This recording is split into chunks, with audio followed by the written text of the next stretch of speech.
contre les putschs et contre les putschistes, contre les coups d'État, contre les rébellions. Non. J'ai dit non pour une raison. Le candidat du RDR a amené la violence politique en Côte d'Ivoire. C'est pourquoi je ne pourrais pas le voter. Il a amené en Côte d'Ivoire, il faut juger les gens sur les faits et non pas sur ce qu'ils sont. Il a amené en Côte d'Ivoire les arrestations de 1992 et j'étais en prison. 6 mois et demi.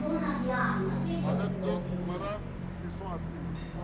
Deuxièmement, il a fait le coup d'État de 1999 contre Henri Konan Bédié. Troisièmement, il a fait le coup d'État, la tentative de septembre 2002 contre Guy Robert. Quatrièmement, il a fait la tentative de coup d'État du 8 janvier 2001. Et cinquièmement, il a fait la tentative du coup d'État du 19 septembre 2002 qui est devenue la rébellion. Je ne peux pas voter pour celui qui a fait la rébellion. Donc mes arguments sont simples. Mes arguments sont simples. Je ne peux pas voter pour quelqu'un dont je pense que c'est lui, le père des coups d'État et le père de la rébellion. Voici mes raisons. J'aimerais que vous alliez partout, dans toutes les cours, pour expliquer pourquoi Gbagbo Laurent ne peut pas voter à Alassane Ouattara. Ceci dit parce que il y en a qui pensent des choses, qui les cachent, qui parlent doucement. Moi, je n'attaque jamais quelqu'un pour ce qu'il est. J'attaque quelqu'un pour ce qu'il fait. J'attaque quelqu'un pour ce qu'il fait. Et je suis heureux d'être en face d'Alassane Ouattara parce que je suis contre tous ceux qui font des coups d'État. Je suis contre ceux qui font les coups d'État et je suis heureux que lui et moi, on s'explique face à face.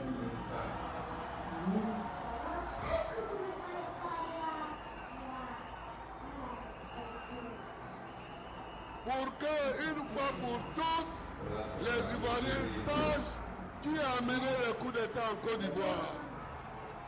C'est ça.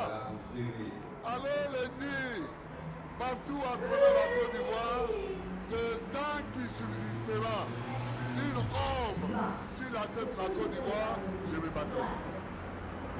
Tant qu'il y aura toujours une ombre sur la tête de la Côte d'Ivoire, je serai dans la course. Je ne suis pas là pour laisser les Ivoiriens se laisser maltraiter par n'importe qui. Jamais. Jamais. Je me suis battu toute ma vie contre les pushs et contre les pushes. Contre les coups d'État. Contre les rébellions. Non. Salut. Voilà. Le Woody de Maman parle. Mais ceux qui ont regardé la vidéo ont bien entendu tout ce dit. Il dit toujours, je me battrai pour la Côte d'Ivoire. Je me battrai contre tous ceux qui vont vouloir maltraiter les Ivoiriens. Je me battrai, je me battrai et je me battrai. Cette phrase, je me battrai, ça ne date pas d'aujourd'hui. C'est ces personnes qui ont entendu aujourd'hui, 2025, pensent que c'est la première fois que lui prononce ces paroles-là, ou bien c'est parce qu'il voit ce gouvernement en place, voilà pourquoi il dit ça, ou bien il a l'intention de prendre des armes. Non, c'est tout autre. C'est tout autre. Lui, quand il dit battre, c'est pas prendre les armes. C'est se battre démocratiquement. C'est pas les armes. C'est-à-dire les armes démocratiques, il va les utiliser. Par exemple, le dialogue, s'asseoir autour d'une table, dialoguer et trouver un moyen d'entente, une solution aux problèmes qui minent le pays. Par exemple, marcher pour protester à tout agissement ou bien toute maladresse du gouvernement. Comment on appelle ça? Interpeller le gouvernement par des lettres, par des approches, par tout ce qui est légal vis-à-vis de la loi pour comment on appelle ça, pour mener son combat. Et c'est là, il va jamais, et il a toujours dit, jamais, il est contre tous ceux qui prennent les armes. Donc, ce qui veut dire que s'il est contre, il ne peut pas se permettre de pouvoir aller prendre lui-même des armes pour venir contre un pouvoir. Donc, mais je ne comprends pas ce RDR qui a toujours des problèmes d'existence.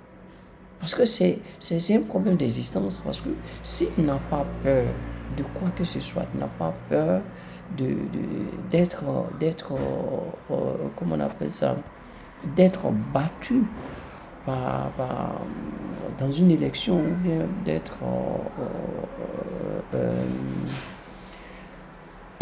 éloigné.